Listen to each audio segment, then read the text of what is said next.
Почитувани колеги, ви благодарам за присуството на денешната пресконференција на ВМРО ДПМН. Социјалдемократскиот сојуз за случајот Кире Неделковски вчера преку соопштение изјави, цитирам: "За пресудата за тутунарот Кире Неделковски дознавме од медиумите. СДСМ свесно лаже дека не знаел за пресудата." Ова се информациите од три различни медиуми кои што во месец јануари 2011 година објавуваат дека Кире Неделковски е правосилно осуден за силување на малолетно девојче и дека за тоа лежал в затвор. СДСМ ја лажа јавноста. Тие најмалку една година и 6 месеци имале точни информации за тоа кој е Кире Неделковски. СДСМ се надева дека луѓето имаат кратко паметење и дека ќе заборават.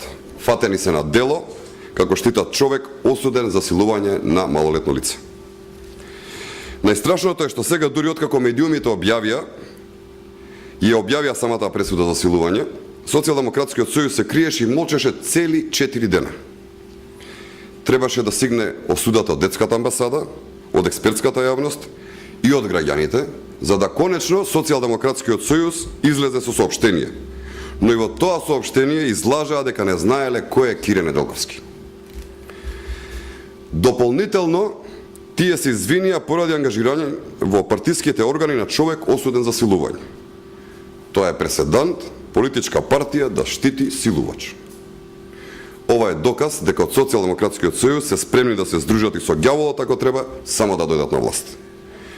Нивните кадри се кој од кој по-искомпрометирани.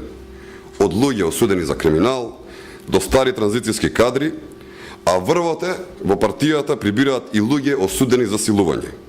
Јавноста бара извинување, колеги од СДСМ. Ако ништо друго, барем да имате обзир спрема семејството чие дете било силувано од вашиот партиски експерт за земјоделие, кого вие го промовиравте во спотови, имајте обзир за илјадниците граѓани кои ги осудуваат ваквите преседанти. Дали имате прашање?